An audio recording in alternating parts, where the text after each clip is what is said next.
Tim Pigott-Smith is reigning over Broadway in King Charles III, a royally entertaining play that imagines what might happen after Queen Elizabeth II dies. We are here at theater institution Joe Allen to sit down with the star. Hello, Tim Pigott-Smith. Hello, Beth. Well, here we are at Joe Allen, which Yeah. everyone knows, and you've been here often.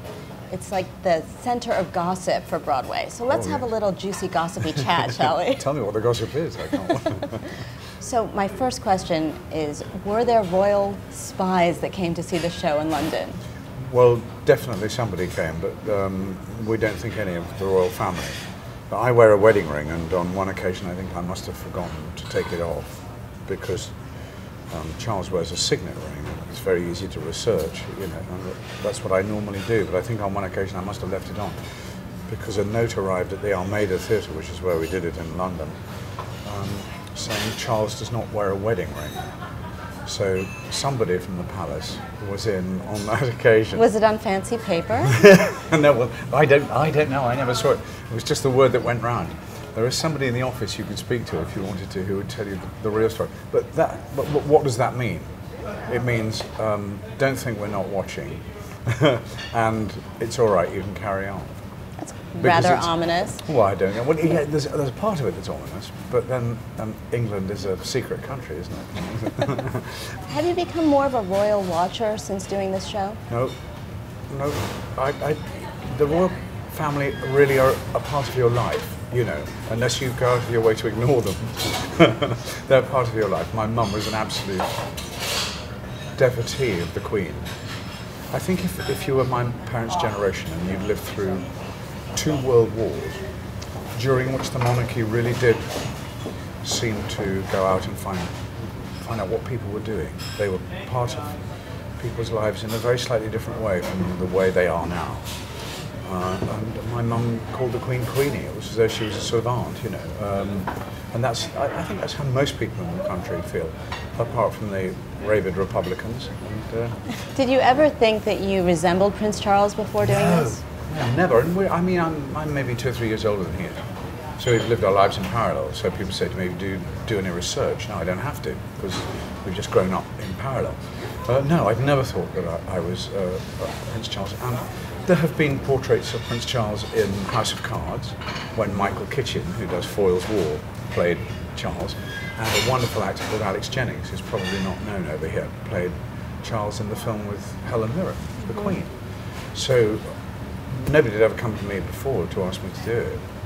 I think what makes it right for me is the Shakespearean nature of the play. Well, obviously you have a long history with Shakespeare, Yeah. and this has Shakespearean-like verse. Does it feel good to bite into language like that? Oh yeah, it's great. I mean, very early on I have a line, "My life has been a lingering for the throne." You know, that's a perfect blank verse line. But you wouldn't get it in a prose play, and you wouldn't be able to use the word lingering in the same way, you know. You just have to say it in a different way. It's heaven, I love it. And there are shades of different Shakespeare plays within King Charles III. Yeah, reflections, I mean, one reflection is Lear, because Lear is a play in which he is portrayed by members of his family. Harry is a sort of Prince Hal figure who goes off to a tavern in the East End, you know. That's a reflection of Henry IV, Part 1. The Kate Middleton figure, perhaps somewhat uncomfortably, is a reflection of Lady Macbeth. And there are other linear, just little echoes all the time. And of course, at the very end, when I hold up the crown, it's a reference to Richard II's hollow crown speech. We never actually say within the hollow crown that rounds the mortal temples of a king, which is Shakespeare's line, but we hold the crown up and say, what's there? Not much in it, is there? So that's, you know, there are all sorts of little references for people like that. And growing up with your life in parallel with Prince Charles, as you said, are you sure you didn't do any research? Because the mannerisms are uncanny. Well, I did. I did a tiny bit, but when Rupert Gould, the director, asked me to do the play, I was working with a friend who is an impersonator. But I said to him when I was working with him, if you were doing Charles, what are the 3 things that you would do? And he said, well, the first thing, of course, is this thing he does with his hand. And he either does it with the signet ring or with his cuff. And then there's a thing he does, you know, when he pulls his mouth aside. There is a way of speaking, which is slightly different. But that's a little characteristic. And I discovered another one just through looking at pictures of him. People have sent me so many pictures of him in the course of the run. He holds his hands above his pocket when he's talking to people. And he doesn't put them in his side jacket pocket, but he holds his hand there.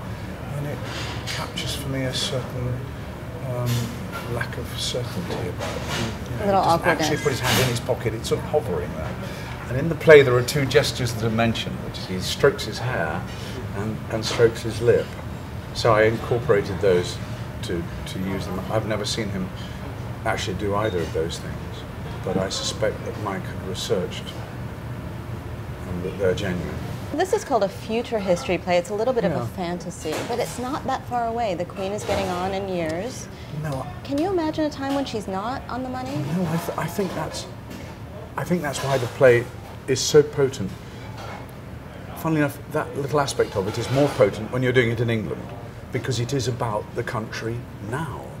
Well, I saw it in London, and I really felt that the audience was in on the joke from the beginning. Yes. In a different way than I felt on Broadway. Yeah. Funnily enough, I think I prefer playing it here in this theatre, the Music Box, beautiful theatre, to the Wyndhams. English theatres are all based on class. There's usually a royal box, which is the best seat, and then there's a long thing, then some boxes at the sides where people would sit to be seen. You know, here you're on a stage which is exactly the opposite. It's more Republican, it's more democratic. It's very interesting, and it does make a difference about the way the play goes over. The ideas within the play, I think, are being accepted and dealt with more by the audience here than in England. But in England, it was a play about what's going to happen when this woman, who's been queen for 70 years, now the longest serving monarch in the history of the world. That makes Charles the longest serving heir apparent ever necessarily, you know. So what on earth is going to happen? It will be a moment. And when the kebab seller looks at that note and says, out of date, isn't it? You know, it's an amazing thought, isn't it? That every coin, every banknote, every stamp will have a different image on it. Which resonates less to Americans, but you like playing it more to Americans because you're teaching them more? It's not that I'm teaching them more, but they really listen. In England, it was as though they said, oh, well, we know what this is about. It's about, just as you said, they were sort of in on the joke. Here, they really sit on the edge of their seats and listen. So the atmosphere in the theatre I find very, very, very potent, really interesting. You're also known for playing quite a few villainous characters, including the Jewel in the Crown. Now why? I don't find you I'm not nervous. Well, I'm acting now. But do you ever have a response on the street to being a villain? And not now.